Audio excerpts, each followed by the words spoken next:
Greetings, we're Technically a Conversation, a podcast for curious people by curious people.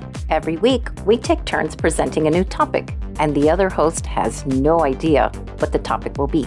We strive to educate in a way that's loose and fun. Our topics are all over the place, from light and funny to dark and sometimes spooky. Some of the topics we've covered include urban legends, civil rights activists, vampires, pop culture icons, the supernatural and occult, spies and espionage, science and astronomy, and other weird and random things. If any of these topics interest you, give our podcast a shot. Listen and subscribe at technicallyaconversation.com, Apple Podcasts, Google Podcasts, Spotify, or wherever you get your podcast.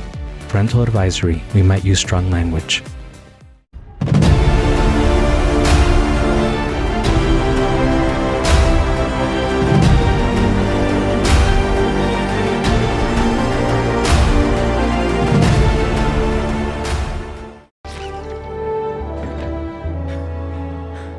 Okay, guys, it could be any minute now. Yep, almost done.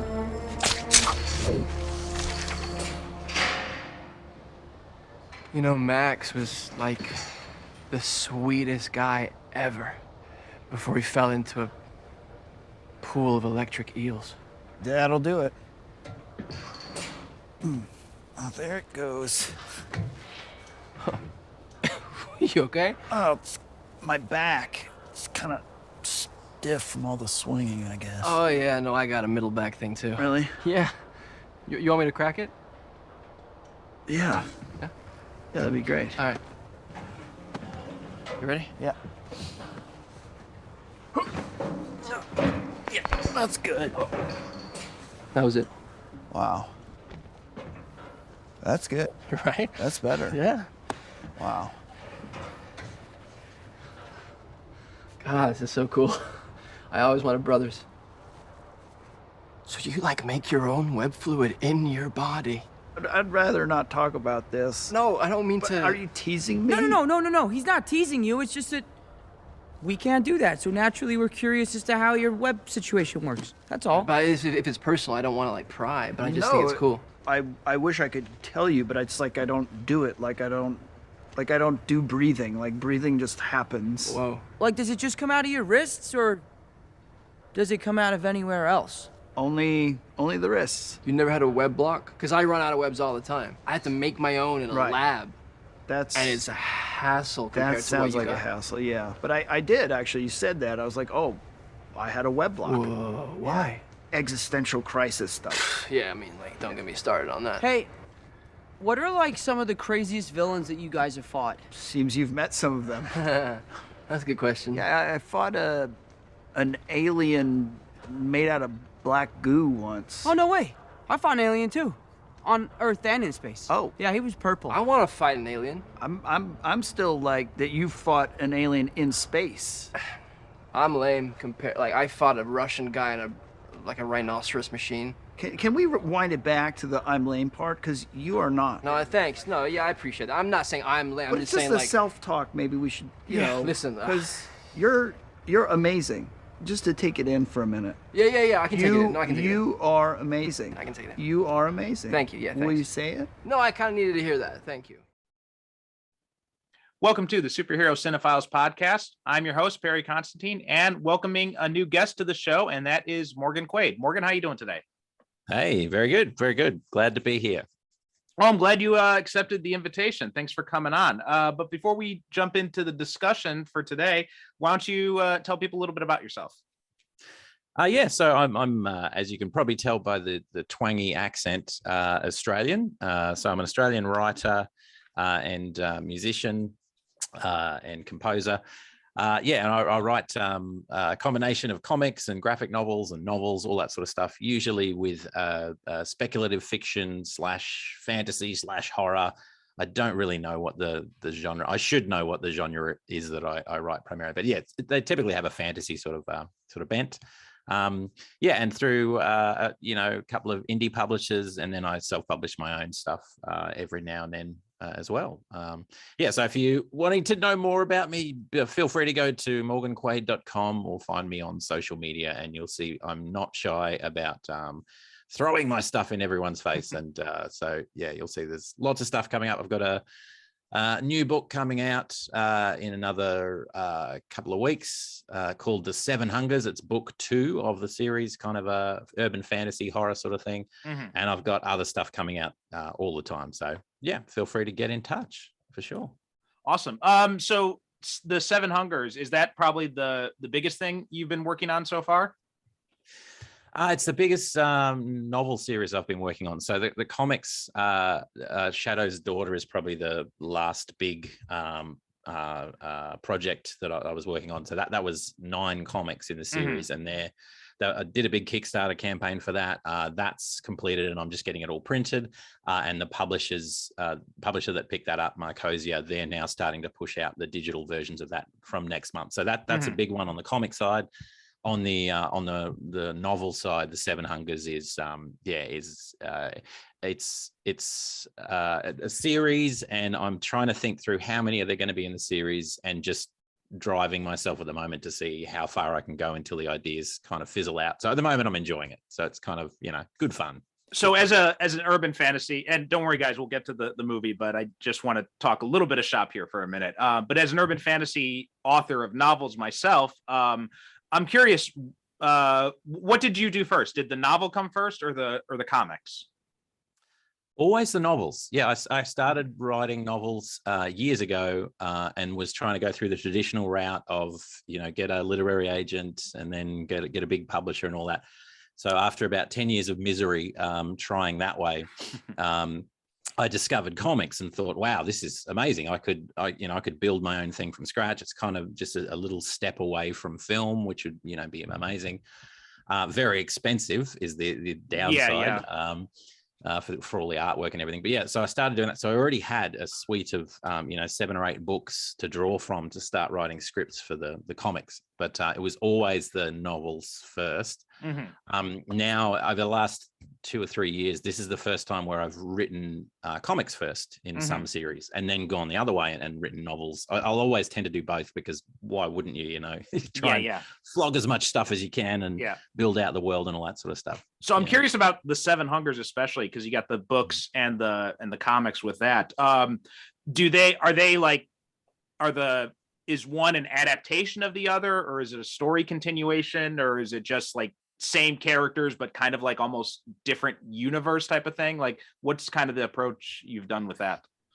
It's the same central story, and so probably Shadow's Daughter is the better example, because that's both. So it was the central story from the novel, and there's 2 comics into that, but they're quite large. They're about 60 odd pages, so they're a bit larger than normal.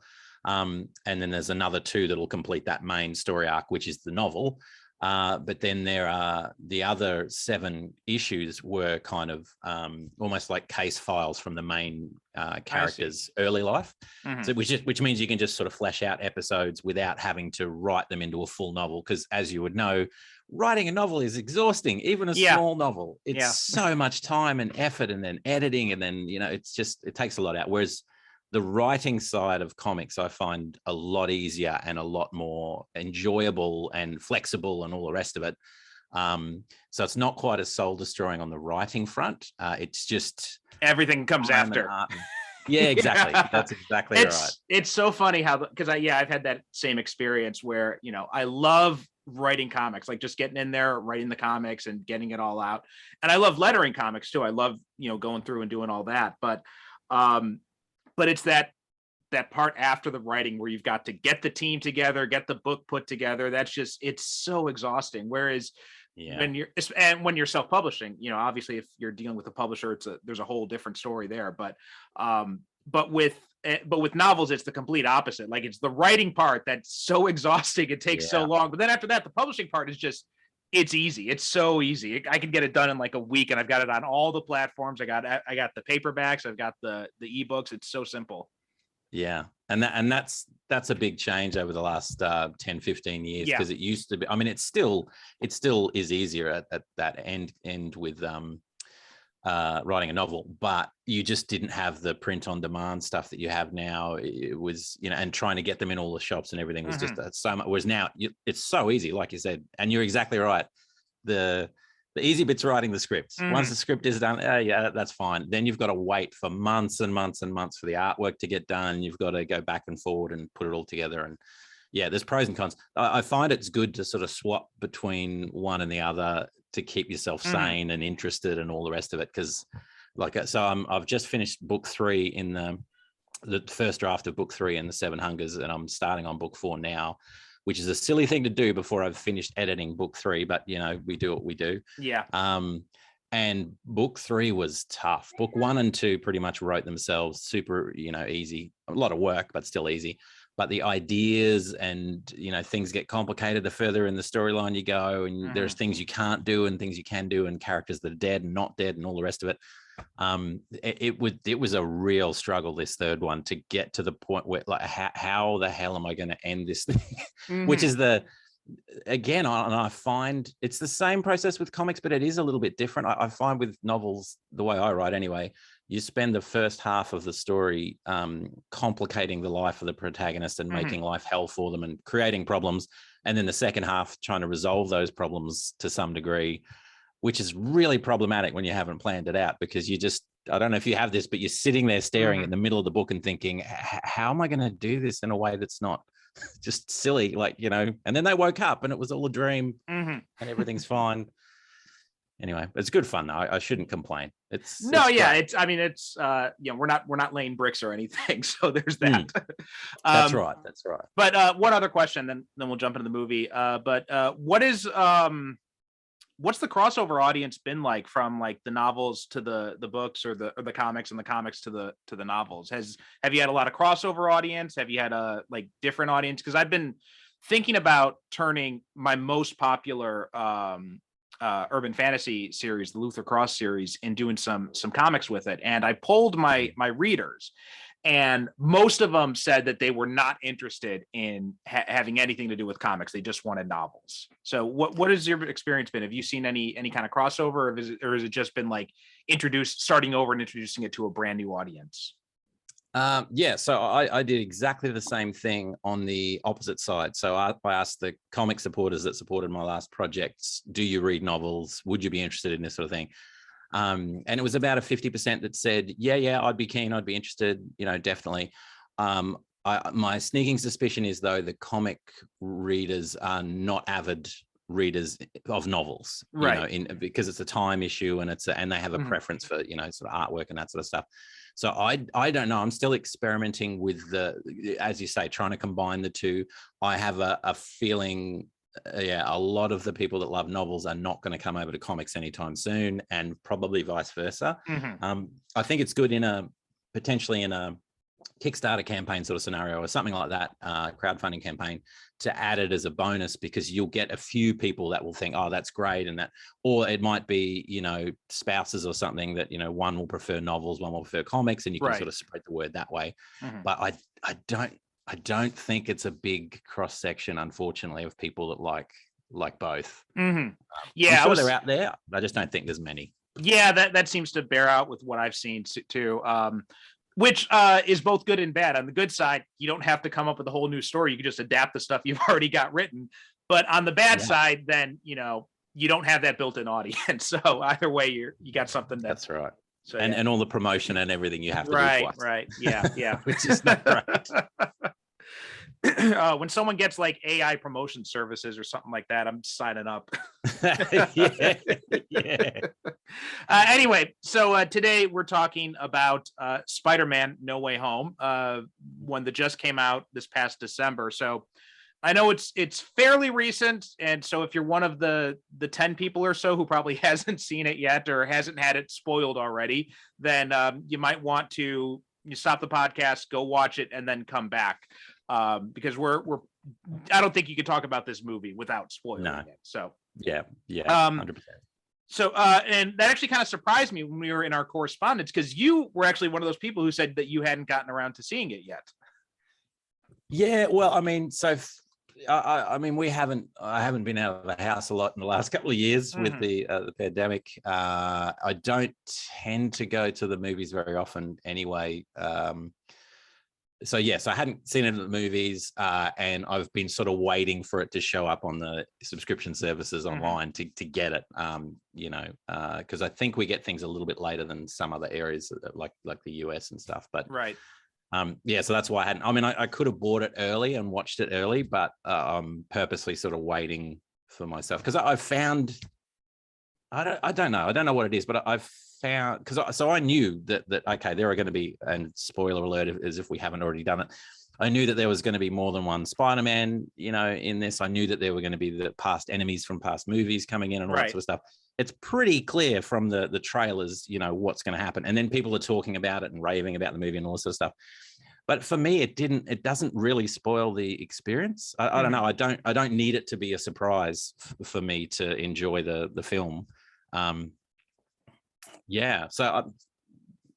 know. So that's why I'm happy to just leave it and watch it when I'm ready and then go through it. So I watched it 1.5 times in preparation for this. Watched it once all the way through, and then I just had a quick little skim through a little while ago just to get my thoughts together. Okay. And so going back, were you a Spider-Man fan? From way back when, or what's kind of your association with the character? Yeah, so when I was a kid, I was a big, and I mean young kid, I was a big Spider-Man fan and not at all a comic book fan. So it was my exposure was all TV. It was all the cartoons that were on, back in the 80s. Right. And I loved it. So I've got photos of me somewhere dressed in Spider-Man outfit, shooting webs and all this sort of stuff. And I can't remember. My memory's terrible with this sort of stuff. So I honestly can't remember what it was about the character or anything. I just, it wasn't Superman. It wasn't Batman. It wasn't anyone like that. It was for some reason Spider-Man. Just loved him. But like I said, I wasn't into comics when I was younger. That's only been a really recent thing, that I discovered probably, 7 or 8 years ago. And so consequently, I mean, I have gone back and reread some of the original DC and Marvel stuff, but I'm still not a massive fan of that because I kind of missed it. So it's more the modern stuff and modern indie stuff that I'm into. But yeah, that's pretty much the connection with Spider-Man. And then the movies so I've watched every superhero movie, and there's always, whether they're good or bad, there's always some good stuff to get out of them.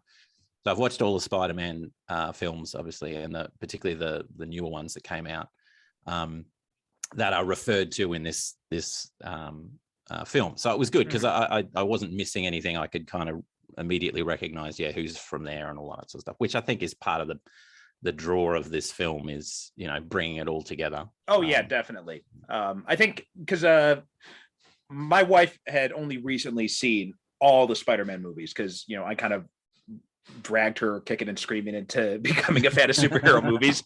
But she's seen all the movies now. So she saw everything before we went to, and we had been in America when it came out. So we were actually able to go see it on opening night.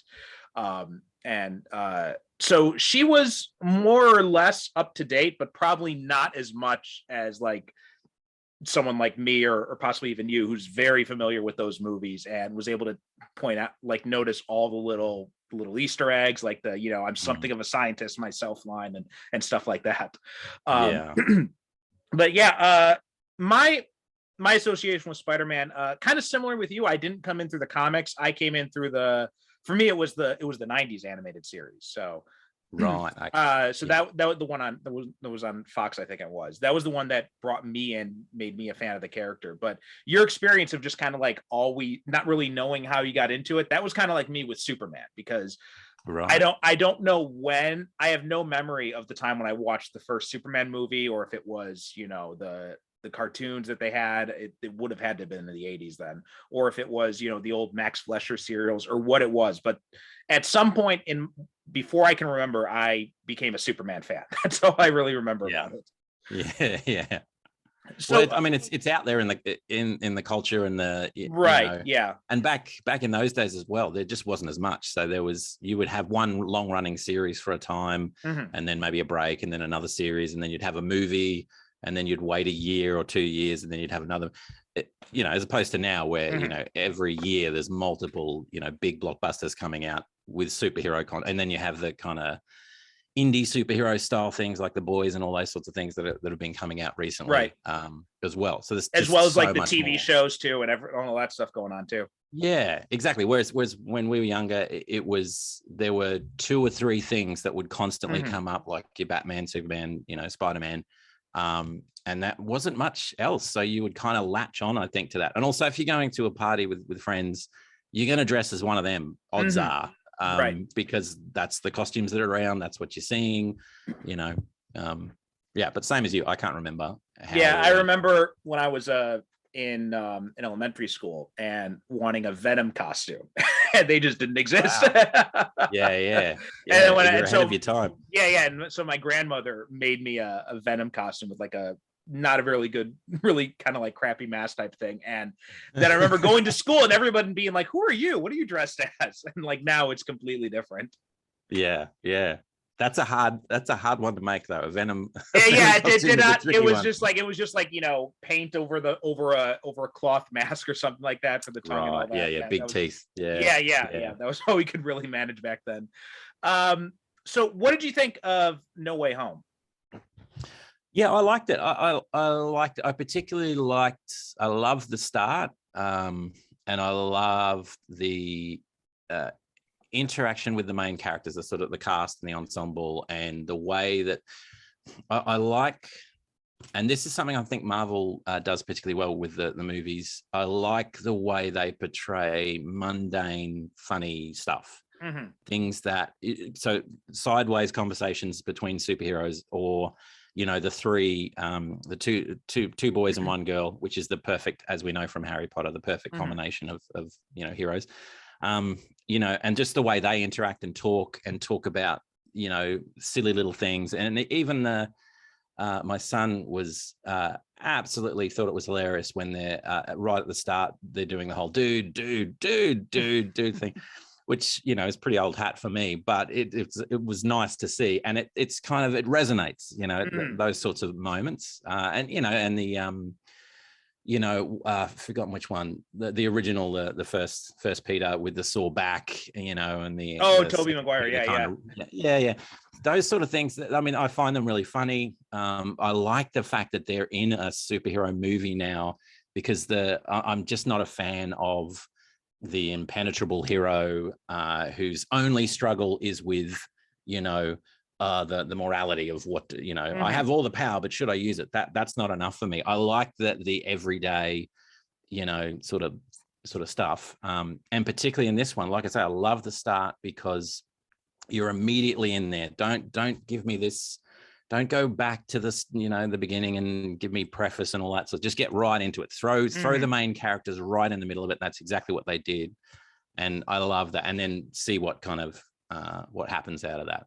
So so overall I really like it. Of course I've got plot issues and things like that, but I really enjoyed the film though. Really. I think you really hit on what was my favorite thing about it, was just that interaction with all the characters and the scenes with the 3 Spider-Men. Those are just, those were just like perfect. I loved seeing the interaction, and I love that it's not this, because there's a tendency when you have different versions of the same character meeting each other where it's like, oh, they've got to fight, they've got to have some sort of, they've got to be jealous of each other or something like that. There's got to be some animosity, and you'd even see like them, there's potential for that with like Andrew Garfield's Spider-Man, who he lost his Gwen, and then but then Toby's got his MJ, Tom's got his MJ, but and Andrew, he's got no one. So you could definitely see them going down a path where he's like bitter and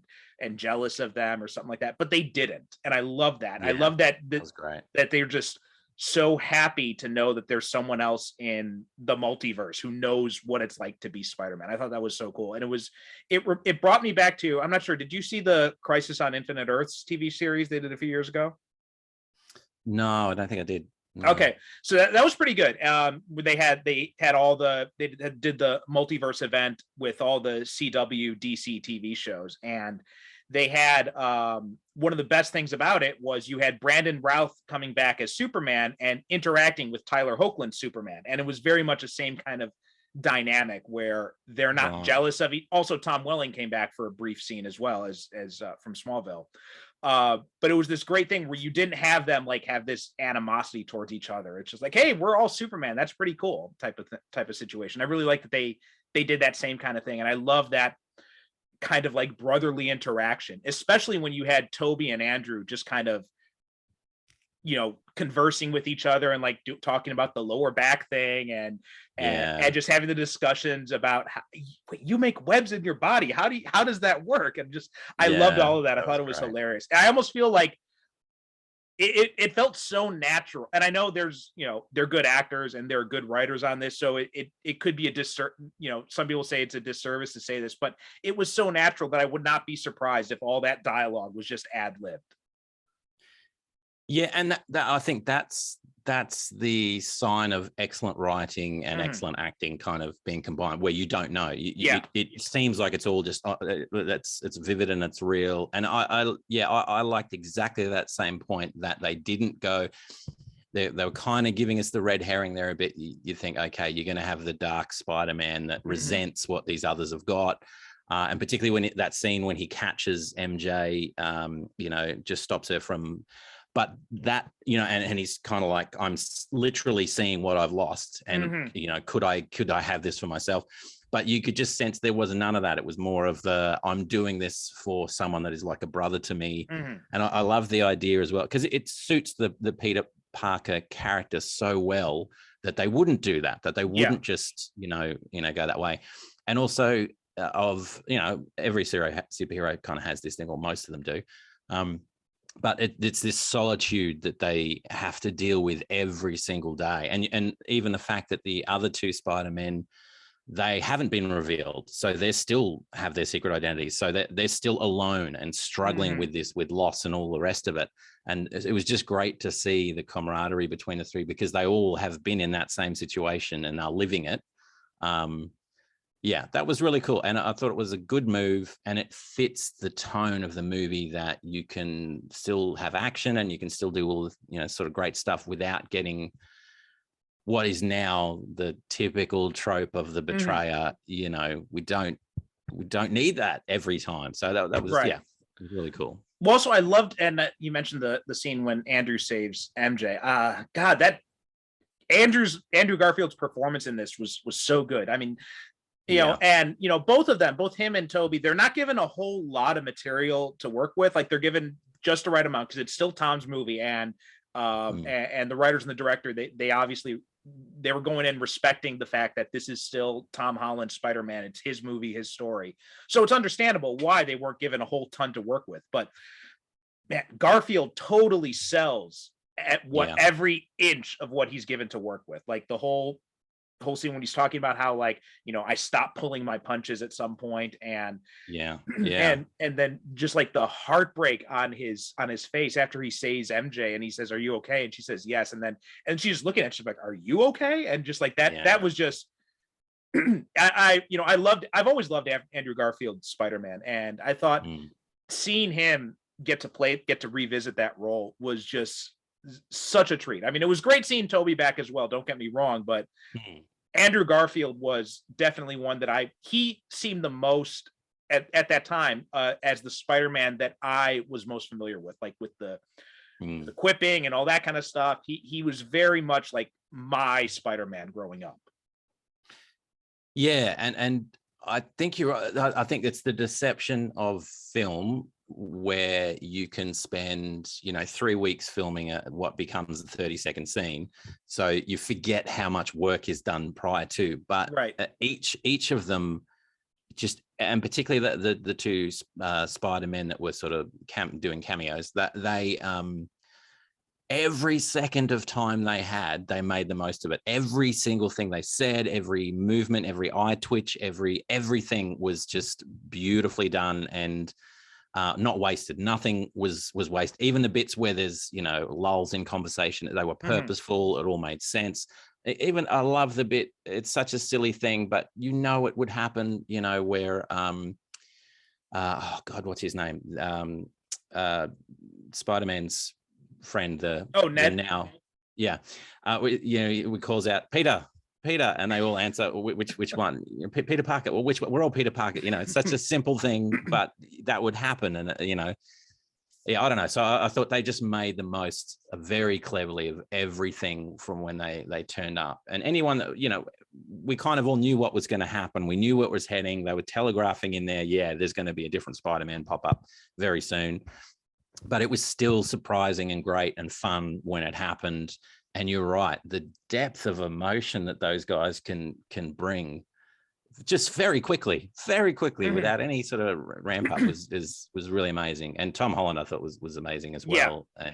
And they just it's I mean, I don't want to speak out of school, but I don't think you're going to get this in an Expendables or in it's not as often, I think, that you can get 3 lead characters right next to each other, all being very, and I don't want to use the wanky term, but generous, if I can use that term, with each other in terms of acting performance and all the rest of that. They were, no one was stealing anything. They were all, they just worked so well. Yeah, it was great. Whereas I think, the tendency sometimes when you get, 2 or 3 stars in the one movie is that, one out tries to outdo the other or whatever, or it just doesn't come across as, a bit combative or something. But they were just great, which again fits perfectly with the Peter Parker personality. That's, I think, what why people are drawn to that character and they like him. A, he's younger. B, he's struggling with things that a lot of heroes struggle with, but he's really struggling with the morality of what he's doing and, all of that sort of stuff. Yeah, it's really cool. Really cool.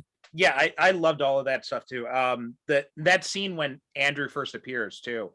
So you saw it at home, so you didn't have the theater experience like I did. But one of the things I remember as soon as they showed him there, like everyone just kind of like, oh, is this it? Is this it? And then as soon as he took off his mask, you could not hear a thing in the theater because everybody was just losing their shit.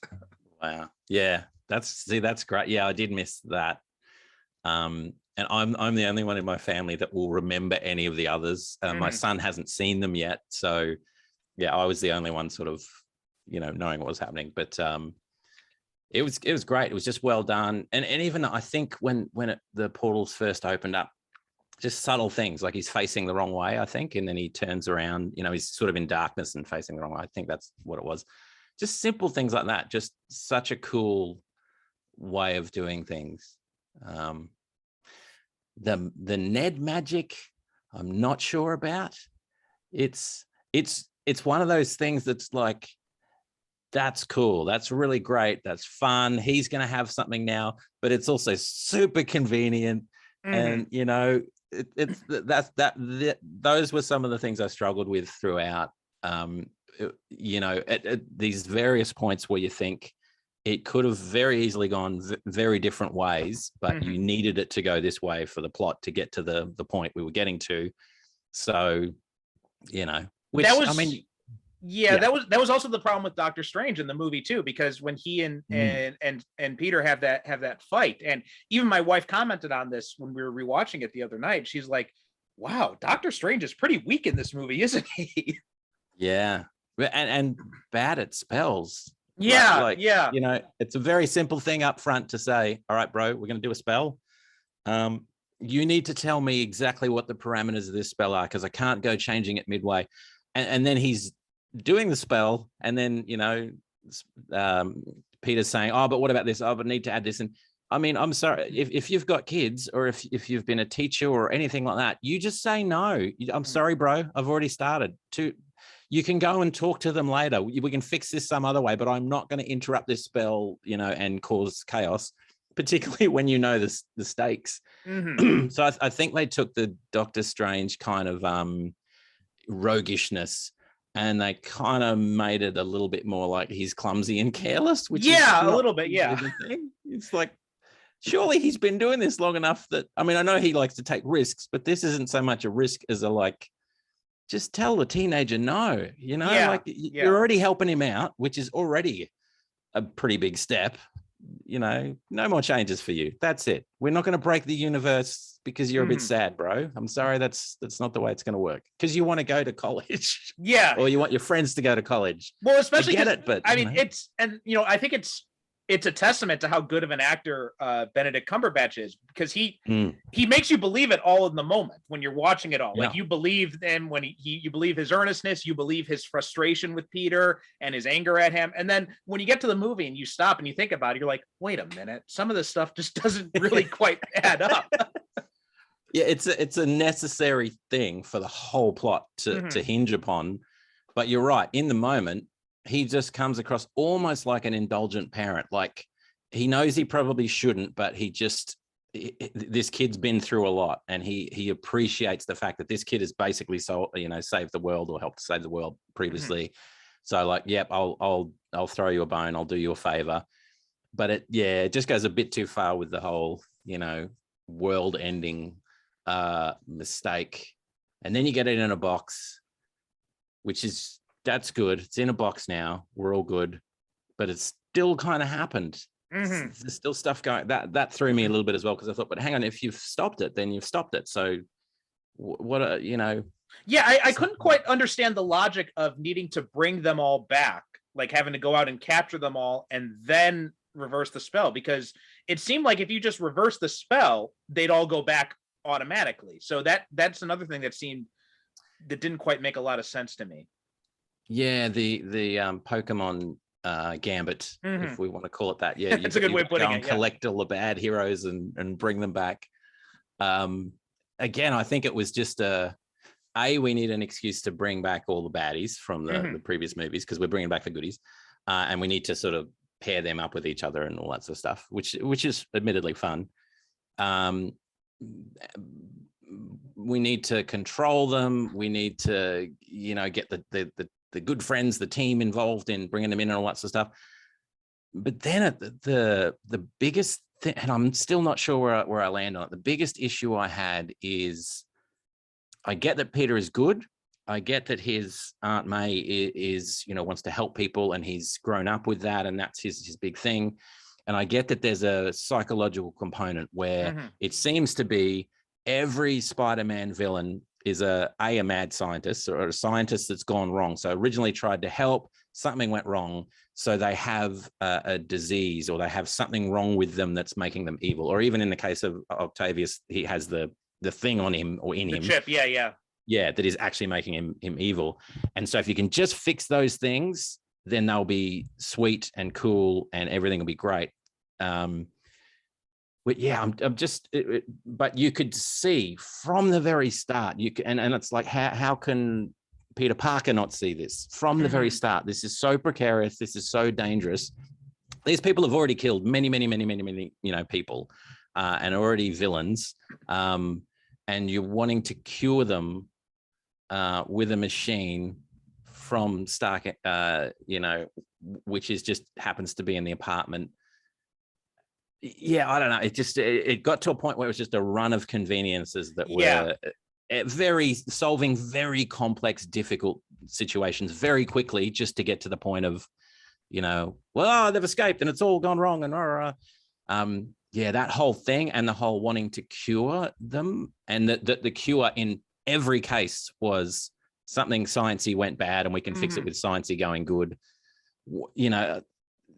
So none of those villains have legitimate mental illness that they had before that. None of them are legitimately evil or want world domination or want, it just seemed to be a black and white sort of proposal for all of them. Yeah. I feel like they went into this, and I think a lot of it was the success of Into the Spider-Verse, and I feel like you had someone either at Sony or either at Marvel who was high up and said, like, look, we got it. We can do a live action Spider-Verse movie. We can bring back the old villains. We can bring back the old Spider-Man, and we can put them all together. And then from there, they kind of tried to work the story around it. And I'm not knocking this movie in any way. I love this movie. It's so much fun to watch, but it's one of those movies that you you are having so much fun while you're watching it. And then, like I said, like once it's over and you really start thinking about it, you realize a lot of the plot points don't really work so well.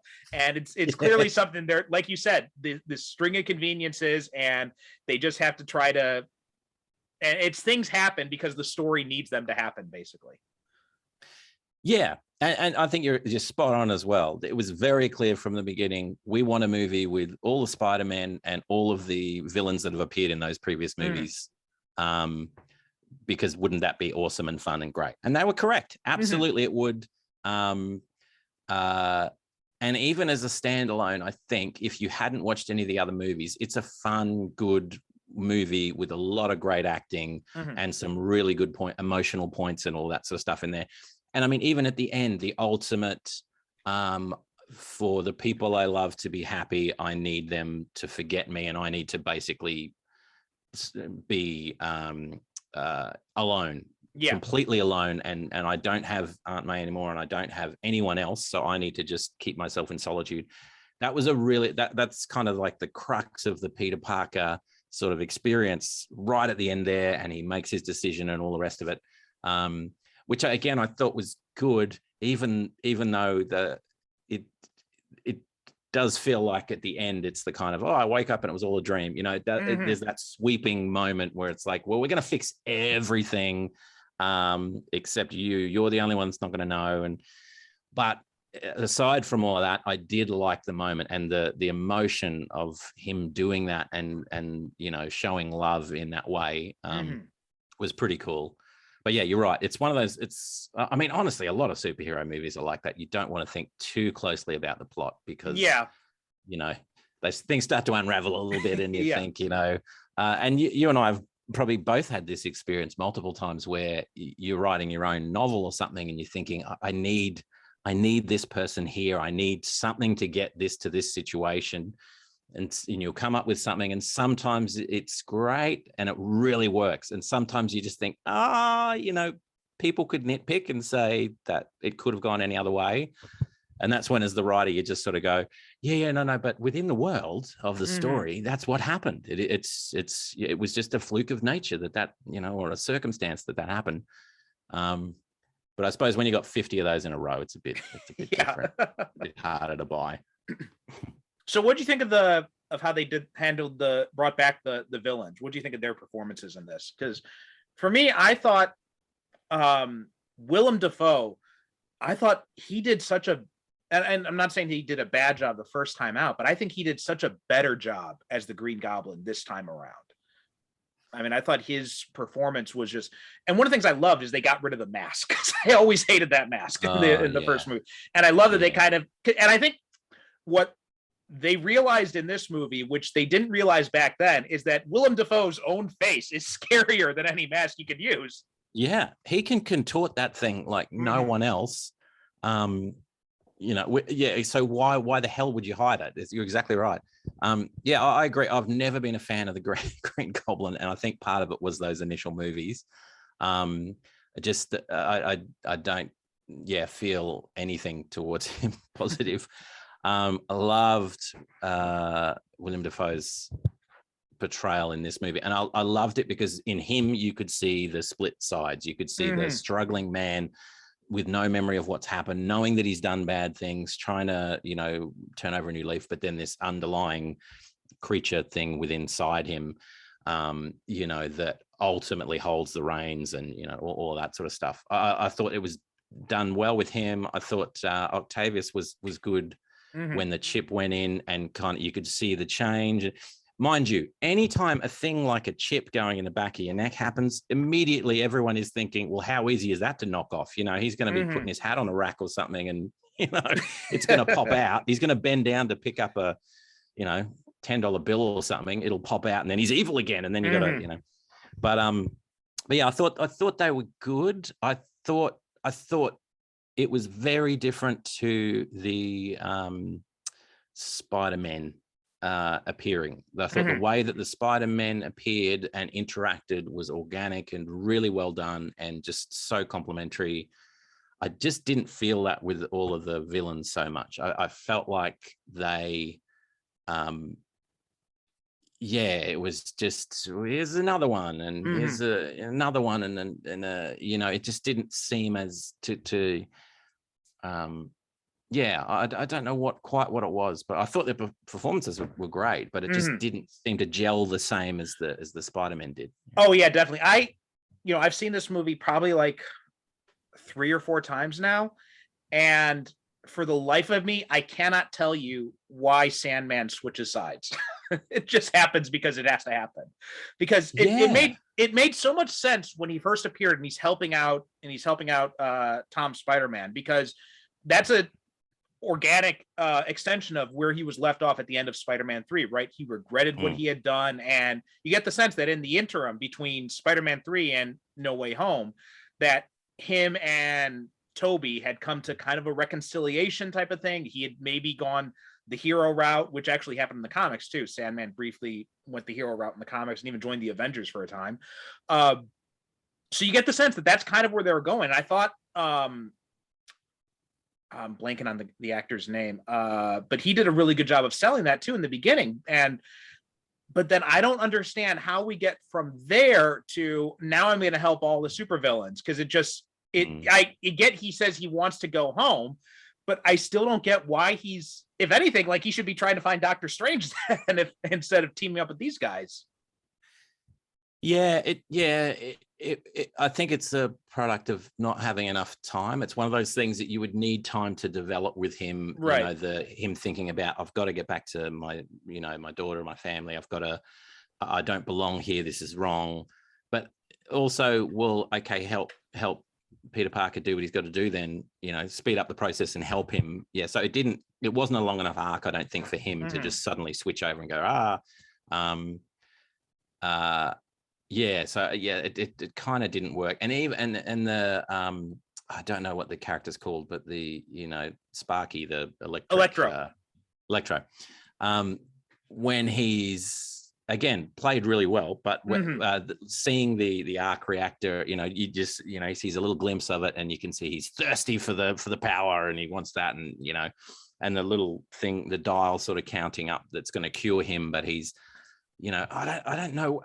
It all felt too quick and too convenient, but the tension was real and it was great, and you could see what's going to happen, and it all hinges on Defoe and the Green Goblin, who's been kind of pretending. But yeah, I don't know. It was another one of those ones that's like, we just have to very quickly get through this to get to a point. Let's just do it, which is the same as, and look, no one wants to watch a movie where they spend an hour concocting a solution that's going to fix one of the baddies. No one wants to see that. But the solution to these massive problems seem to be come up with very, very quickly. I'll make this thing and I'll inject it in him and I'll make him good and all the rest of that. That was a bit too easy and quick. And I had a similar reaction to Electro too, where I thought it was great that Jamie Foxx got another chance to play him, and I thought he did such a better job this time around as opposed to Amazing Spider-Man 2. And I loved the changes they brought to his character in terms of the visual design and all that. They really even had a version of the Electro mask with the lightning around his head. I thought that was a really good touch too. Or also a nod to his comic origins, where they have him wearing the electrician's gear because he was an electrician in the comics. So all that kind of stuff, those little callbacks were great. I loved his conversation with Andrew at the end, when he talks about how he's like, well, you're from Queens, you help a lot of people. He's like, I just thought you were black. And he's like, there's got to be a black Spider-Man out there somewhere. So I like the little nod to Miles Morales and all that. But again, just like I don't know why Sandman teams up with them, I don't know why Electro agrees to go with Peter and all of them to get fixed, because there's no buildup for that at all. He's just like, okay, I'm going to do this. And his reasoning doesn't make any sense.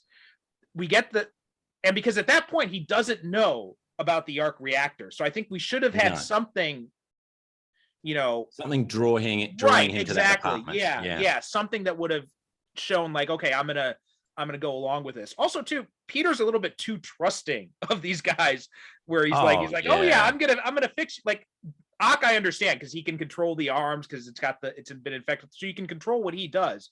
But I don't know why the hell you trust Electro and Sandman, and especially the lizard, because they go in there and Peter's like, well, where's Connors? And May's like, oh, he wanted to wait in the van. Why the fuck would you leave a goddamn 6-foot lizard in the truck instead of keeping an eye on him?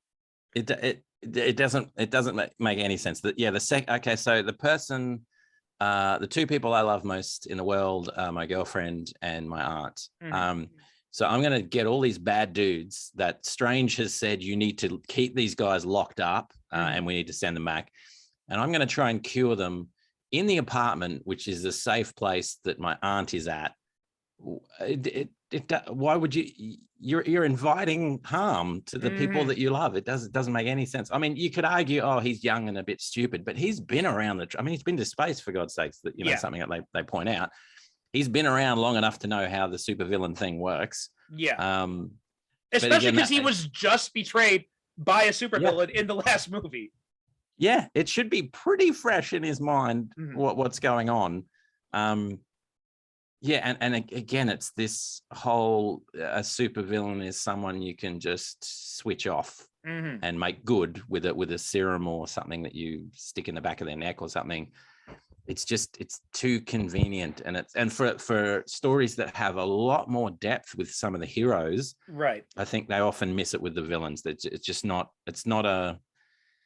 a good enough reason why they're doing what they're doing. And so usually I think in the Spider-Man universe, the reason they're doing what they're doing is because they got into some crazy science and the crazy science made them go a bit funny in the head, and now they're evil.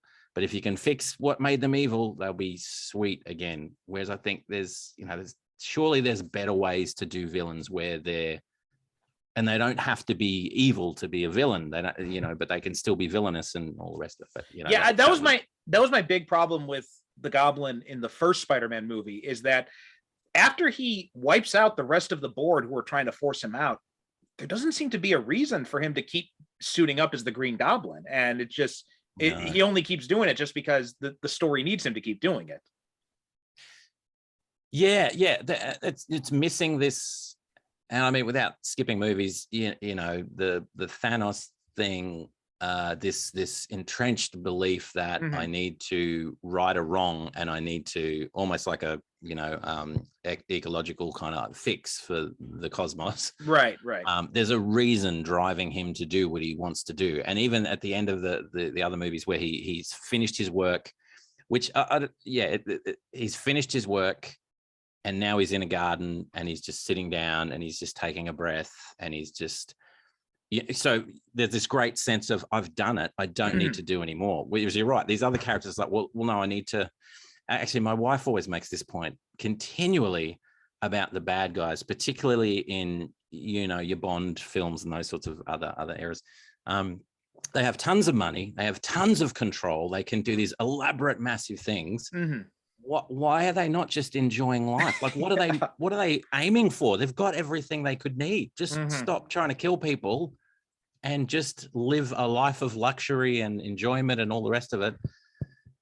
Yeah. Why don't what's driving? I get that there's this drive for control or for, vengeance or something like that.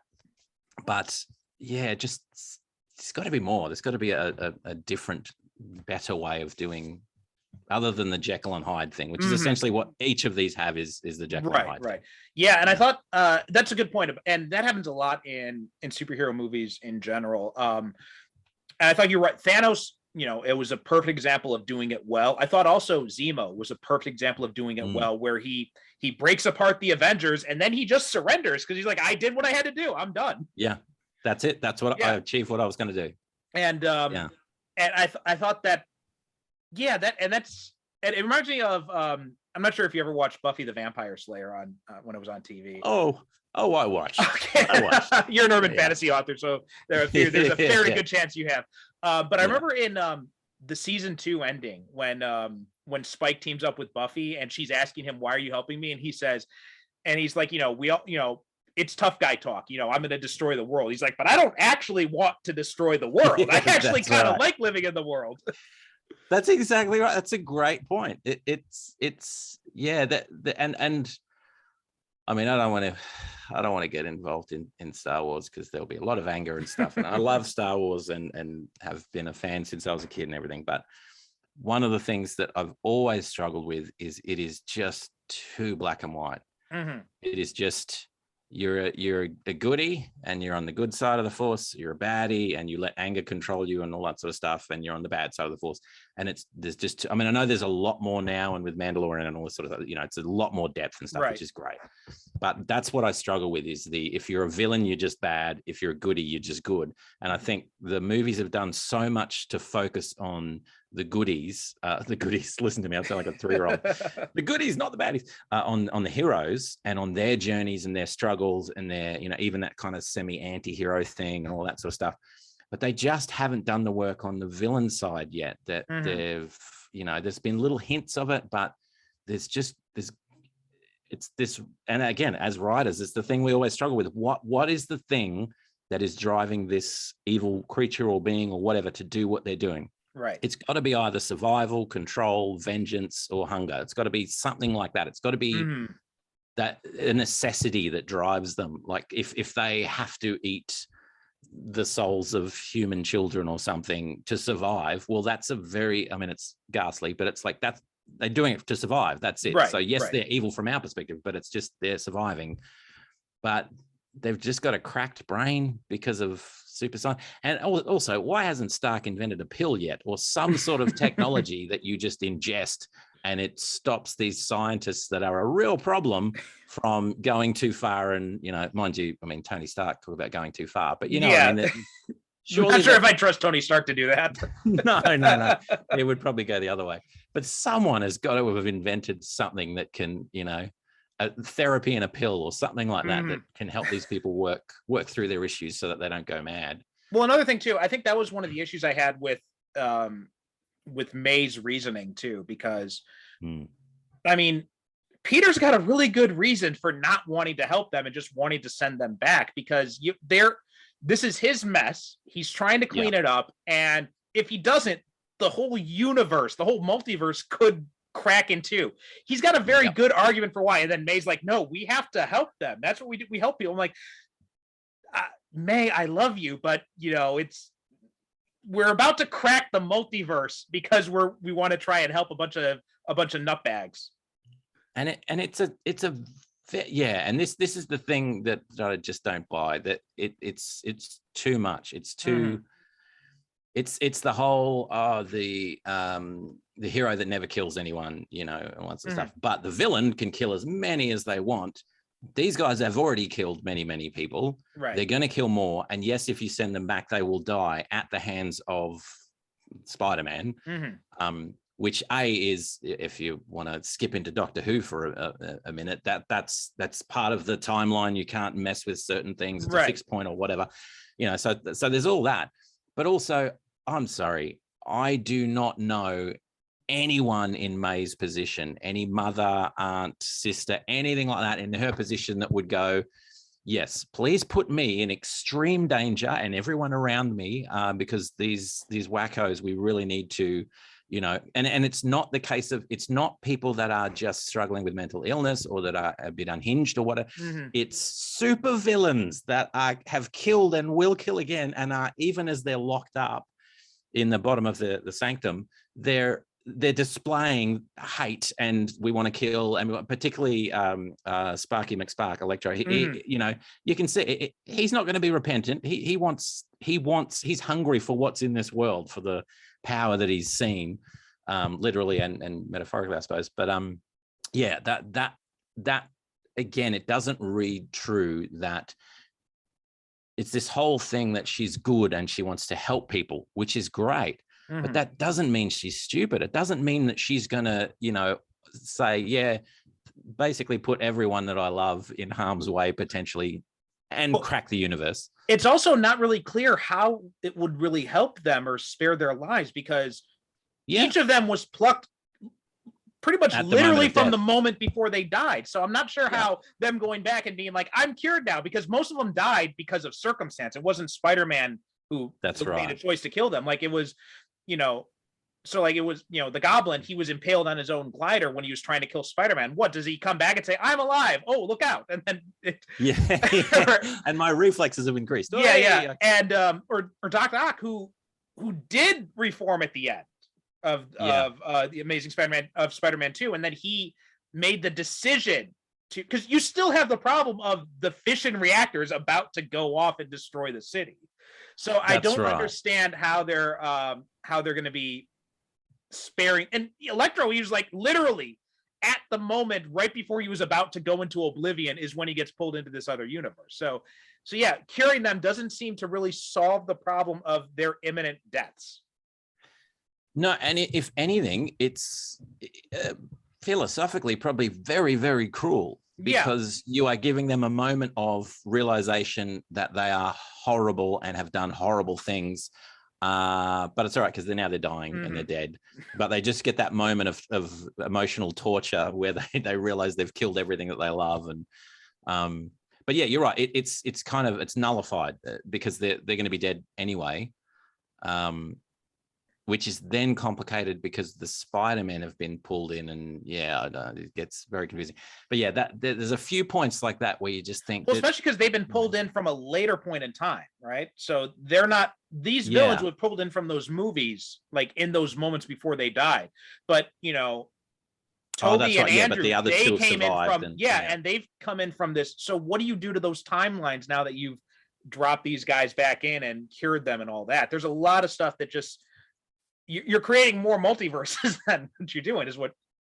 You're not. Yeah, that's right. And that's at the heart of it. You're not fixing anything. It's like a surface level fix in this reality. But then as soon as they go back to theirs, it's null and void anyway. So what are you saving? The only thing you are doing is putting the people of the current world in jeopardy and potentially going to break everything. Right. And also the other thing is, I mean, again, Tom Holland sold it so well, but the thing about Spider-Man is the amount of because he's young, the deference that he gives to these older heroes that have been around. And I mean, you talk about someone with power and that's done stuff, Strange. He's a pretty big dude in the whole scheme of things. So, but all of a sudden in this, it's like, no, I'm going to go my own way, and I'm going to, I mean, that takes a lot of balls to do that. And he doesn't, I don't know, he doesn't strike me as the character that would, remember when he's first talking to Stark and it's like, yes, sir, yes, sir. And he's just, like a fanboy with admittedly, he's been through a ton of stuff since then, but I just don't think that he would then, Well, especially because it's not really his decision. He's paying deference to someone else in a position of authority. In this case, it's May. And also that it also brings into the problem the whole idea. And again, I love how they worked in the power and responsibility speech. But I feel like it's more irresponsible to let these psychopaths run loose while you're trying to cure them, as opposed to having a button that can just send them all back right away. Yeah. Keep them locked where they are. Well, that too. Yeah. I mean, just keep them locked in the sanctum while you go and work on the cures then, at least. Yeah. And then bring the cures back. Right. And then, I mean, you can even open up a portal and do that nice and quickly if you want to. Well, even you could just bring because it's just that fabricator, which is all in a box to begin with. So you can just bring it over to the sanctum. Bring it down. Open up a portal, push it through on wheels, nice and easy. This is the other thing I find. So the only, well, one of the big exceptions to this is Deadpool. The fact that in all of these movies, they only work because it appears that no one in these movies has ever seen a superhero movie or an action movie. That, so you would know, as soon as you see William Dafoe come in and he's, sort of cowering and whimpering and, straight away, yes, but there is a demon inside you and I cannot trust you, even though at the moment you're saying the right things. So you still need to be locked up, but I will help you, whatever. Everyone knows that. They will know. As soon as you see the, is that an arc reactor over there? Yeah. Oh, and you got this power hungry dude. Yeah. But it's fine. We'll just leave it there on the coffee table. It's fine. He can look at it. You can tease him with it. I'm sure he's not going to do anything. So it's like none of them have seen that things go wrong when you do. It's like they're just missing that common sense gene or whatever, which is necessary for those mishaps to kind of happen. I also feel that, and this is just kind of another note too, but Rhys Ifans was just really wasted in this movie because there was no real reason for the Lizard to be in this movie at all. And they seem to he like Strange finds him right away, puts him in the cage, and he has a few good lines every now and then, like when he's talking to Max, but for the most part, he just has no real purpose in this movie. He, more than anyone else, he just feels like really tacked on. Yeah, 100% agreed. And my only thing that I thought the reason why he would be there is when the matchup happens at the end and you have the enemies, surely logic would say he's the weakest, you go for him first. Mm-hmm. But they don't. They go, I think, Sandman first, mm-hmm. which is like, this is a dude that is everywhere and is sand and is, you know, whereas you've got a lizard who is admittedly strong, and I'll admit my ignorance to knowing more about his you know, back history and everything, mm-hmm. but a lizard dude that is strong, but he's one dude, he can't teleport, he doesn't have multiple arms or anything, so surely three of you can knock him off first. Well, also done.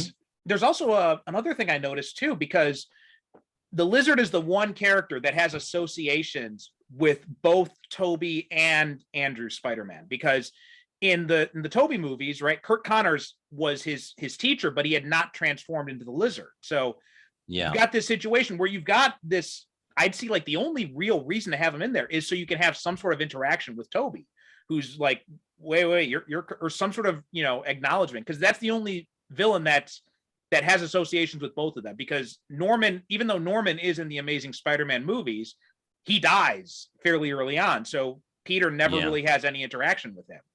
This is the one time when you've got a character who has both those connections and you don't take advantage of it, even when the character has nothing else to do. I thought that was kind of a weird choice as well.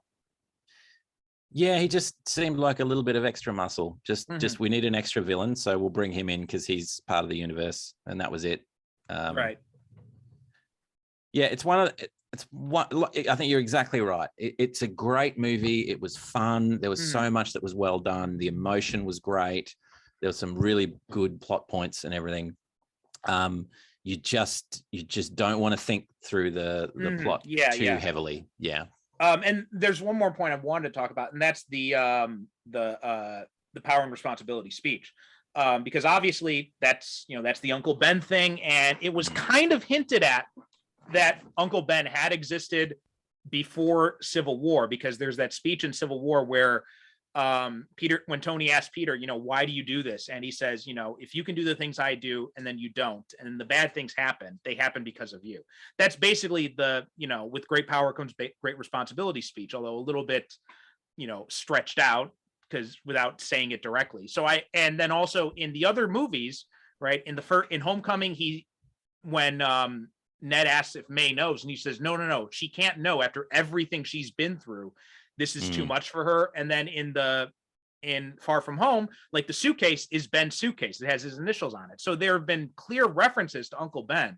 So I thought it was, what do you think of that decision to give that speech to May instead of Ben?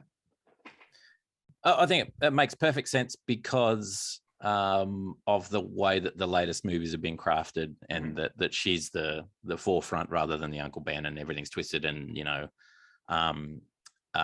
and you saw that really clearly with the other two Spider-Men, and that they all have just slight variations on that same theme. And who is it that dies? Someone important has to die. Who is it that dies? And it's a different person each movie,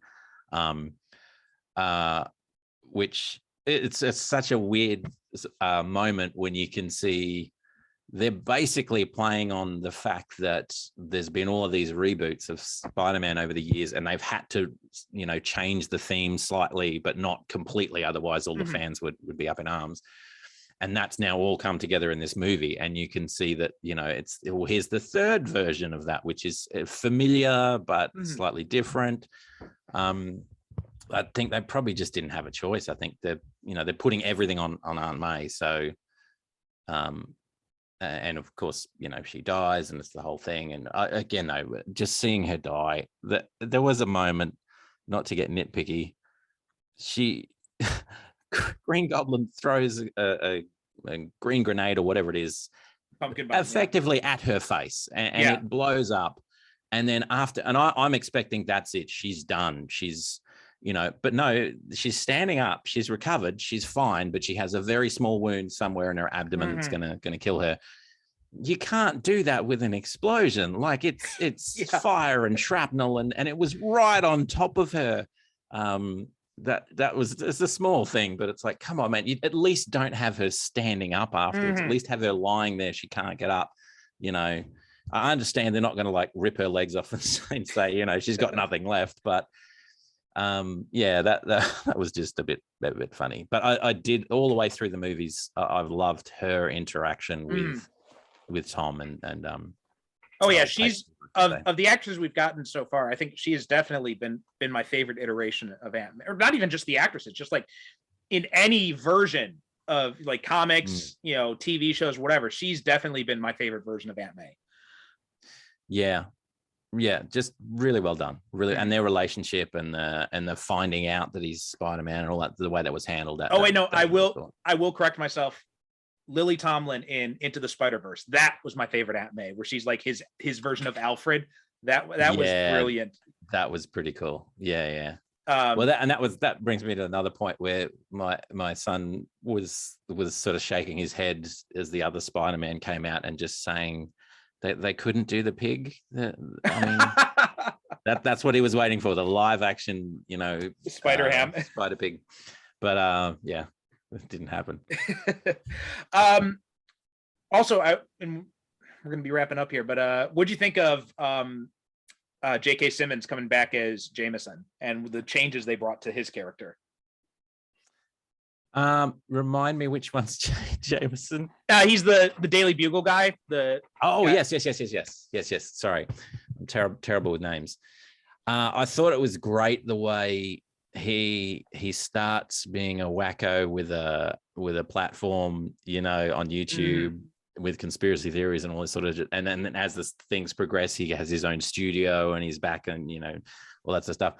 I thought that was very cool. I was a little bit confused because his voice is so recognizable immediately. So as soon as I'm hearing the voice before I'm seeing him, I know who it is, and I'm thinking, hang on. But and of course the reference to the bugle and all this sort of stuff. But I thought it was really cool, and I thought he sold it really well. That kind of authoritative voice that's gonna, you know, give the truth to the people and pull down these false heroes and all this sort of stuff. And I can't remember. Yeah, did he sell supplements as well? Yes. Yeah. I thought it might have been something else I was watching, but yeah, and that great. It's so true to life to you know, some of the people that are around doing that sort of stuff now. It was just, yeah, it was great. It was really good. It was a great choice. Although I, you know, after watching Spider-Man 3, because we did an episode on it not too long ago, yeah, I kind of missed the hairpiece he had in those movies. That's right. Yeah. Because I was thinking, like, I'm watching him, and I'm like, it's J. Jonah Jameson's voice, but without that flat top, it doesn't quite feel like him. So I remember thinking, like, I wish they had brought the flat top back. Yeah, that would be, and it would fit with the kind of internet, you know, sayer of truth. Exactly. Conspiracy guy. Yeah. Yeah, that and a military coat would have worked really well.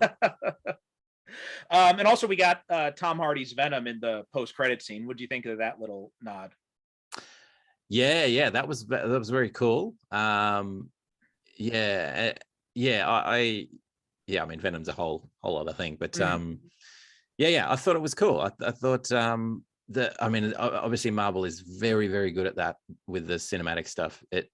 Everything linking, but not feeling too out of place. You know, it all sort of, it kind of makes sense, and we're used to that. We've been seeing that for years now with, you know, Avengers assembling and all that sort of stuff. So yeah, and I think that's what this movie was. It was almost like a tribute to, let's bring all of these things together. Right.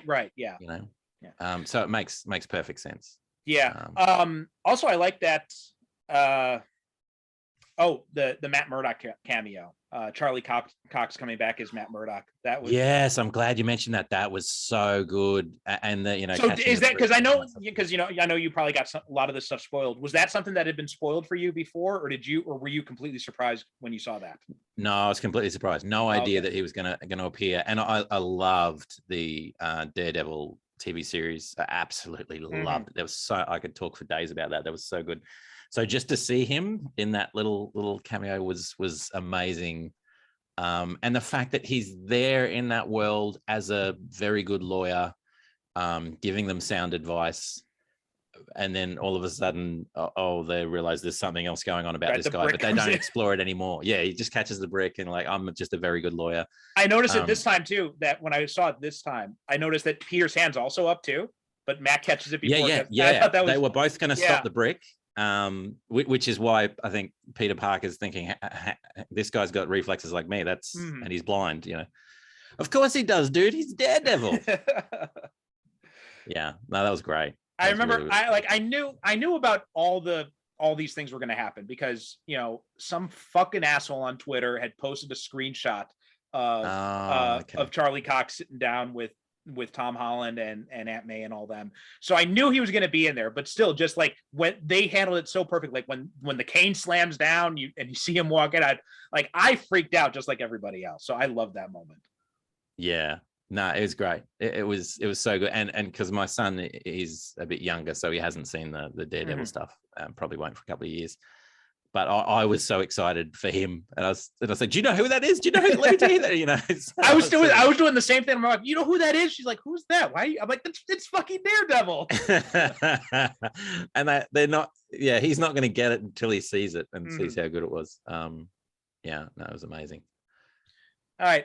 Anything else you wanted to say about No Way Home? Any final comments about it?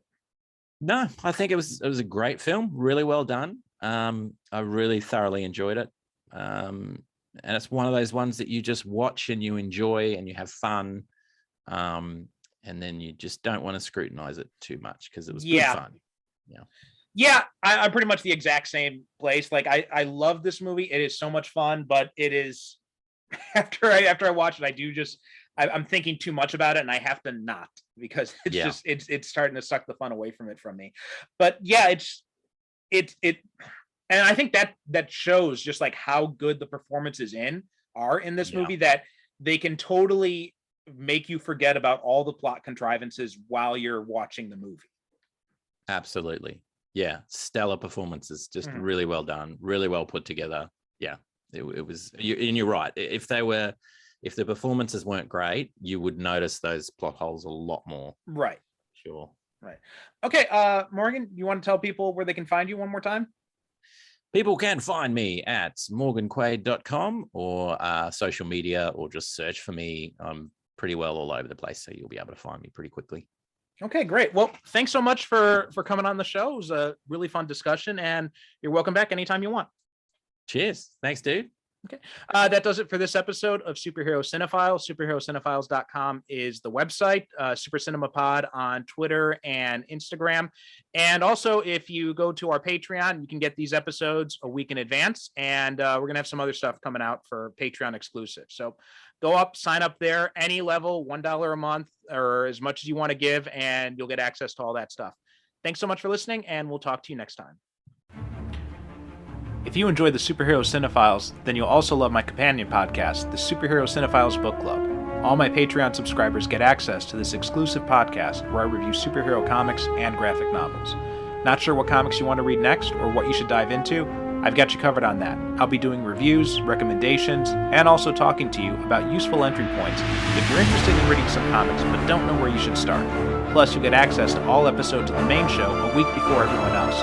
On all of this for as little as just $1 a month. All you have to do is go to patreon.com/supercinemapod and you can sign up at any subscription amount to get started.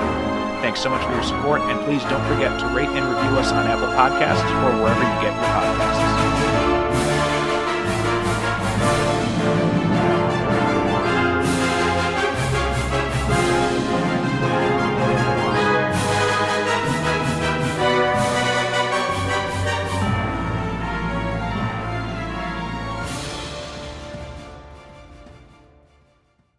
Thank you for listening. And as always, good night, good evening.